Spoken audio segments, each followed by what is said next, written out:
The Miller Brewing Company is proud to present a great film in the world of sport. Miller, if you've got the time, we've got the beer. It's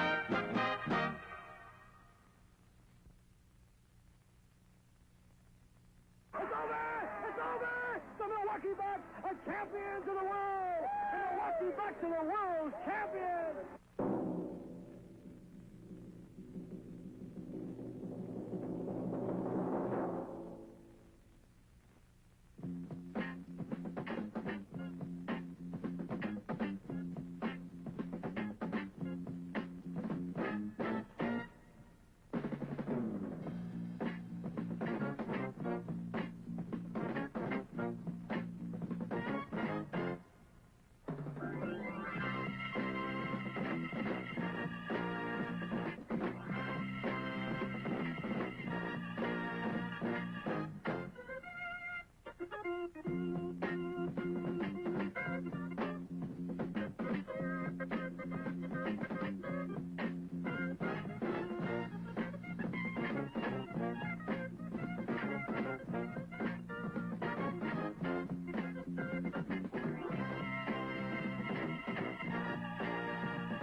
It's taken down. Zeller against Webb. 20-footer Zeller 4. 3 off the rim. Zeller gets it back. 2, 1. He hits it. It's over! It's over! The Milwaukee Bucks are champions of the world! The Milwaukee Bucks are the world's champions! These guys wanted to end it tonight, and they went out and did it. That's what you had to do. You got to believe in yourself, and they really believe in themselves. Oscar, you finally made it, baby. The greatest bunch of guys. Got the one. This was Baltimore, April 30th, 1971. The happiest guys in the world, the new champs, the Milwaukee Bucks.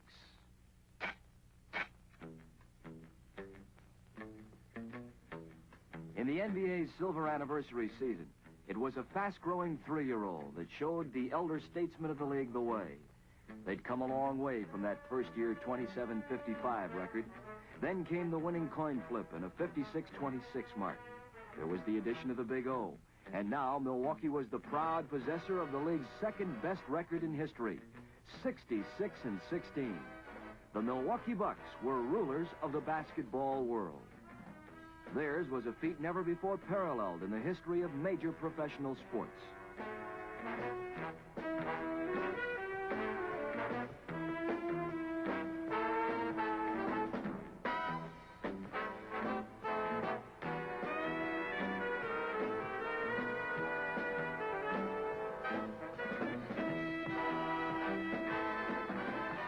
The Bucks had pulled together the pieces and fielded 5 men that individually ranked in the NBA's top 10 in field goal percentages, and collectively broke their own team and league field goal mark with an incredible 51%. The sharpshooting Bucks were truly amazing. The complete team player and leader, Oscar Robertson. He didn't score as often as in the past, just when he had to. Like a great chess player, he was always moving the pieces in the right places. He added to his all-time assist-leading record, became the All-Star Game's highest scorer in history, and set a new mark for All-Star Game field goals.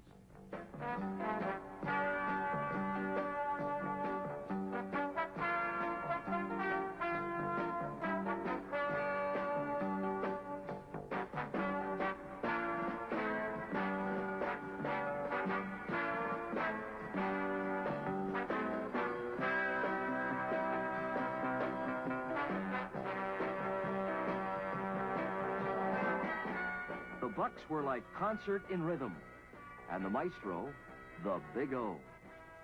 Bob Dandridge, the Greyhound, was inconspicuously dangerous.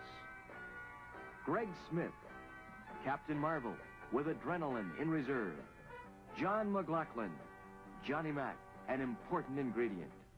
Lucius Allen, the Rabbit, and getting better all the time. Bob Boozer, a solid veteran. McCoy McLemore, late-season help up front. Dick Cunningham, the cement mixer, he gave Lew his breathers. And at other times, Billy Zoff, Jeff Webb, Bob Greason, and Marv Winkler made their contributions.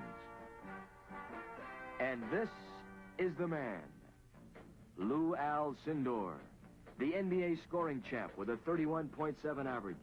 He was good for better than 16 rebounds nightly. He became the league's all-time field goal percentage leader during regular season and playoff competition.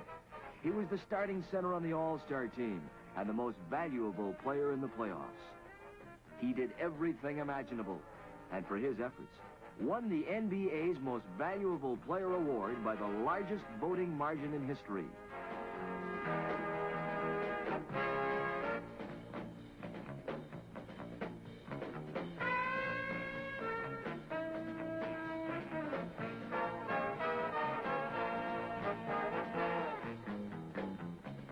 At 24, he was already more than anyone had expected. No wonder they call him the King. The athletes you just saw gave an indication of what was to come by sweeping the exhibition season in 10 straight. After a 1-1 start, the Bucks won 16 in a row, added a 10-game streak, and later broke the league mark of 18 by winning 20 without a loss. One got the feeling that this would be Milwaukee's year.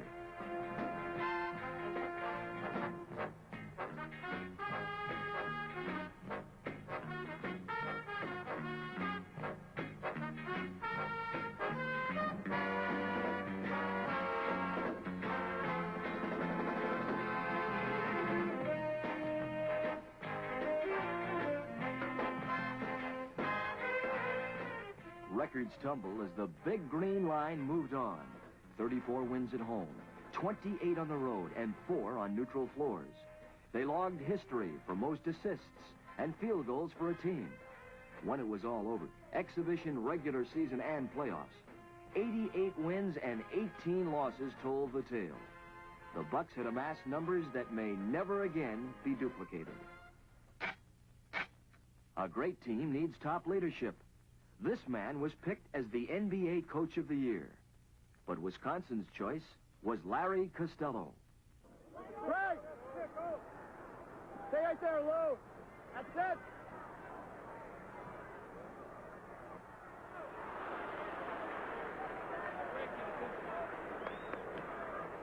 My foul.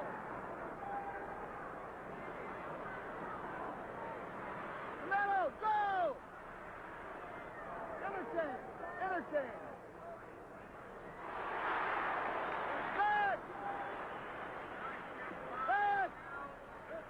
Get a man!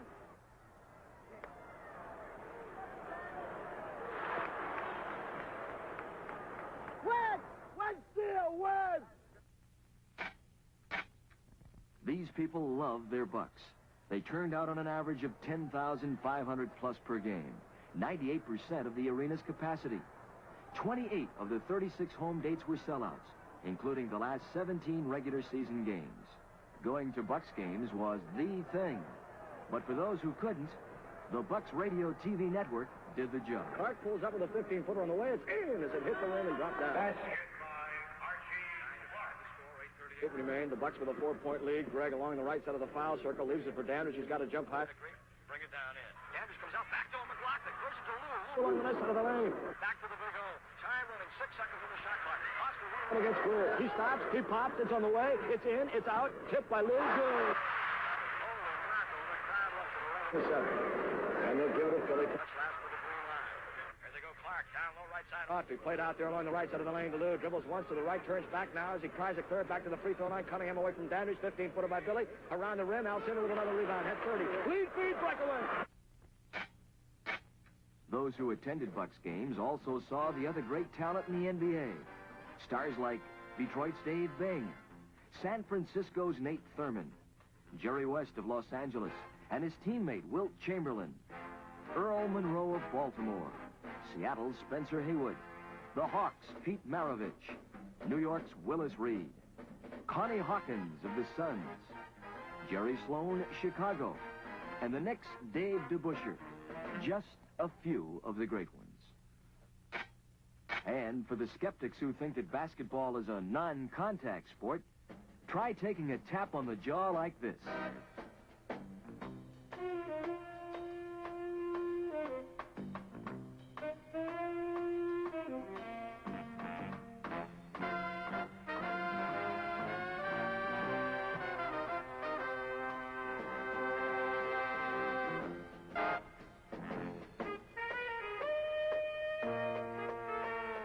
This kind of aggressiveness was a preview of what it would be like in the playoffs.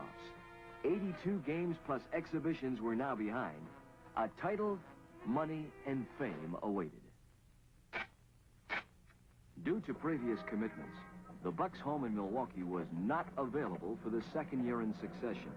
It was on to Madison and the not-too-familiar University of Wisconsin floor for the semifinal round of the Western Conference Championship. The Bucks drew the second-place finishers of the Pacific Division, the San Francisco Warriors. Although on paper a strong defensive set appeared a possibility because of each club's regular season performances, those who knew predicted the Bucks would have little trouble, despite Nate Thurman, Jerry Lucas, and Jeff Mullins.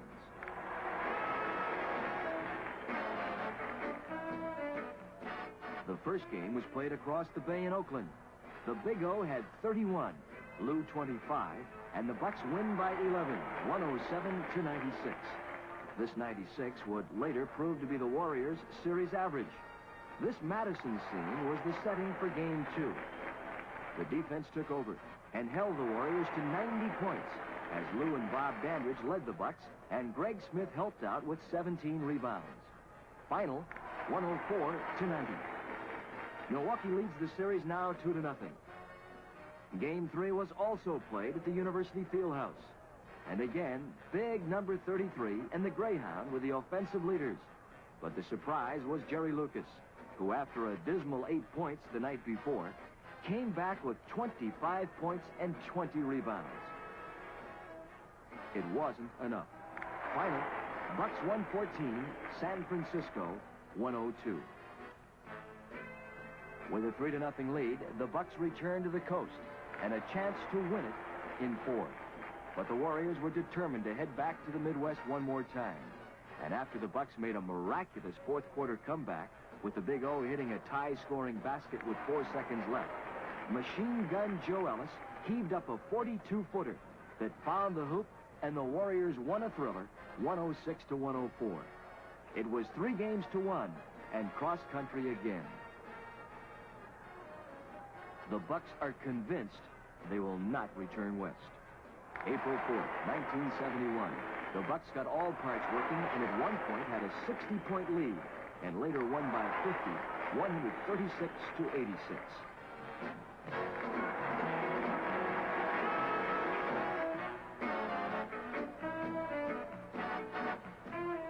No Warrior scored over 13 points. John McLaughlin had his best night with 28.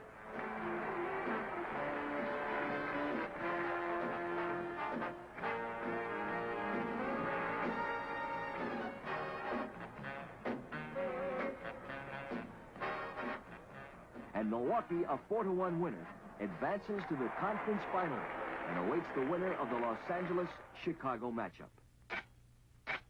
The Bucks and the league's perennial bridesmaid, the Los Angeles Lakers, would fight for the Western Conference title.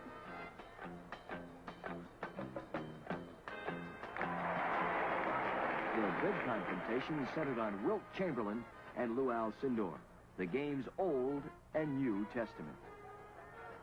For the first time in over a month, the Bucks performed on the arena floor. Lew had 32 and 22 rebounds, and Wilt 22 points and 20 rebounds. They disappointed no one. Again, a strong Milwaukee defense was the key, and the Bucks ran away 106-85.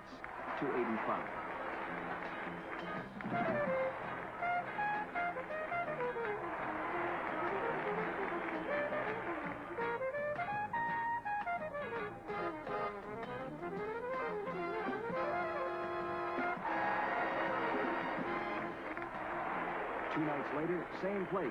The Big Dipper put on quite a show.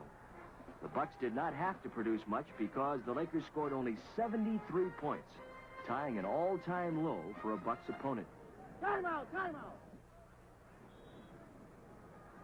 And when you come up, Bring it over where normally a little bit more to get a better angle in your normal position.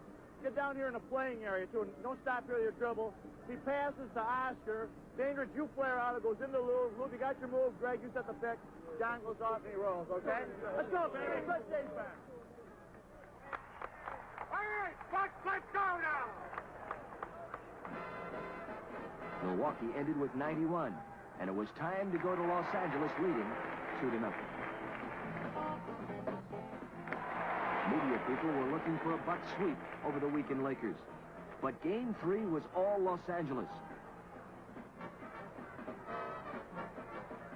The game ended 118-107, and the rejuvenated Lakers sensed a chance to even the match 2 nights later. But Laker loyals saw King Lew turn out the lights with 31 points and 20 rebounds.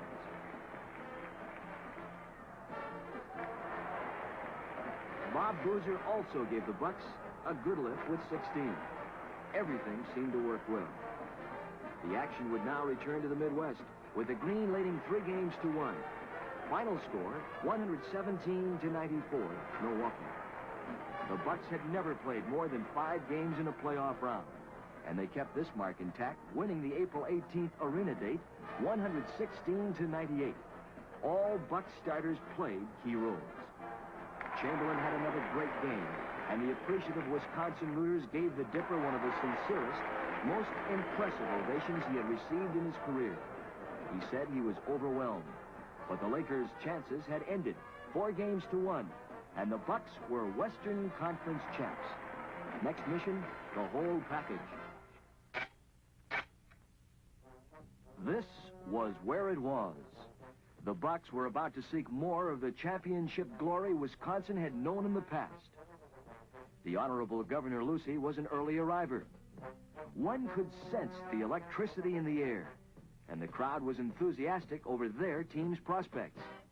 The commissioner of the National Basketball Association, Walter Kennedy, was on hand. Meanwhile, the Bucks were in readiness in their clubhouse.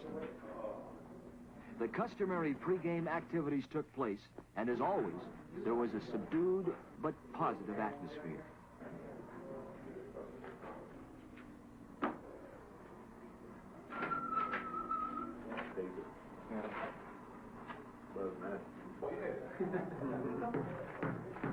The Big O knew that he had to show the way, and did to start the Bucks rolling in Game 1.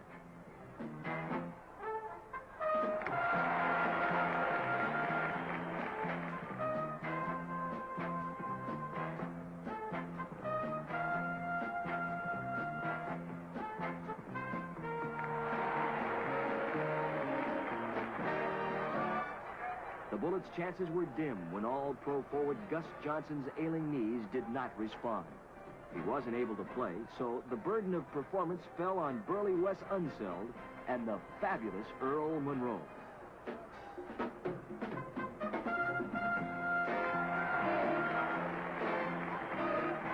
Alcindor got in first quarter foul trouble and sat down.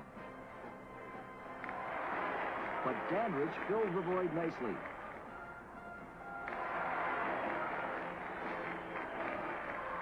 After playing only 9 minutes in the first half, King Lew came back to score 18 points in the third and finished with 31 points as the Bucks won it 98-88.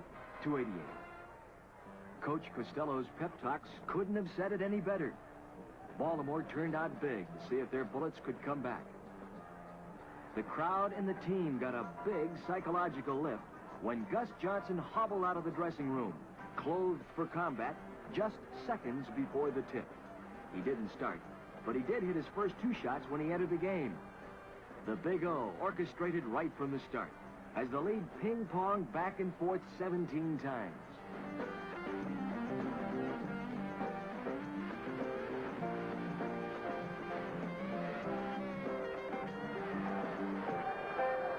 Lew and Oscar were tough as always and totaled 49 points. 30 rebounds and 12 assists between them. The Bucks 102, Baltimore 83. Let's go home for game number 3.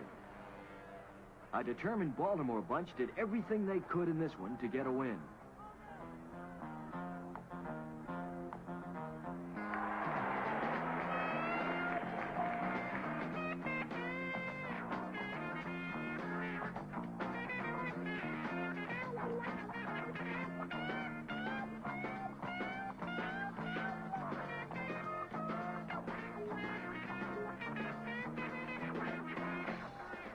strain of the last game kept Gus Johnson away again, and the big Milwaukee trio of Dandridge, Lew, and Oscar dug the trench a little deeper. Oscar was everywhere. He finished this one with 20 points, and now, in 3 games, had 64 points, 29 assists.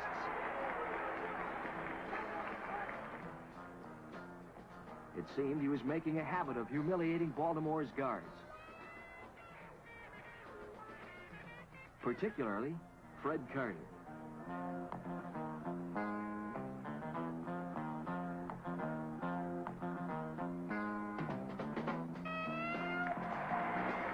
Although the Pearl didn't have one of his big nights, he still put on a fabulous show.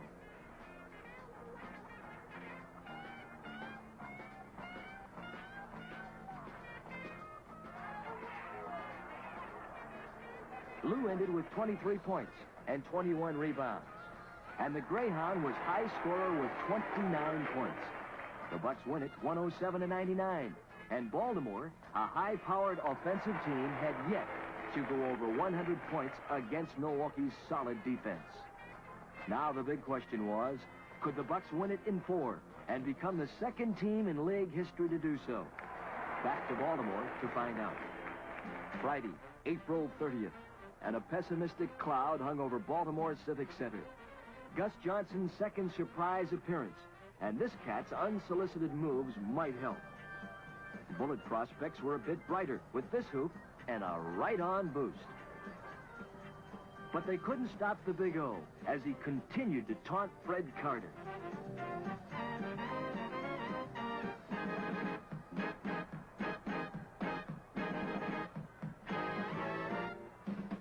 They'd need more help from the bench today.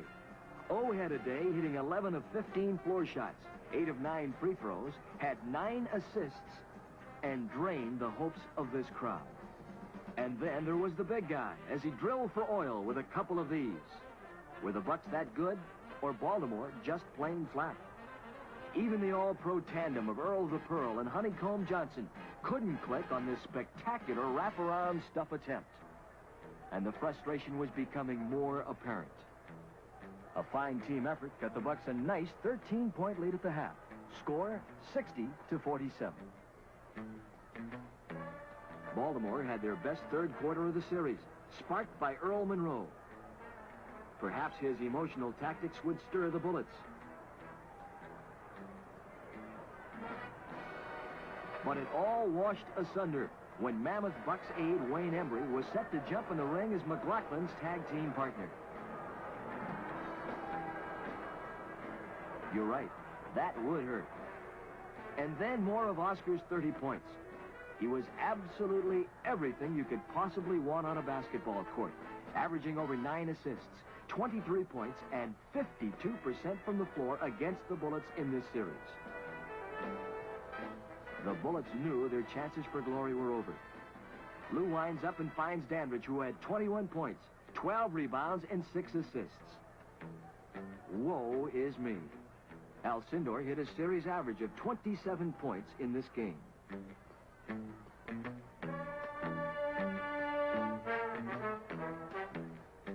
And Mr. Enthusiasm still won't quit. But it's too late. The Bucks were heading down the stretch.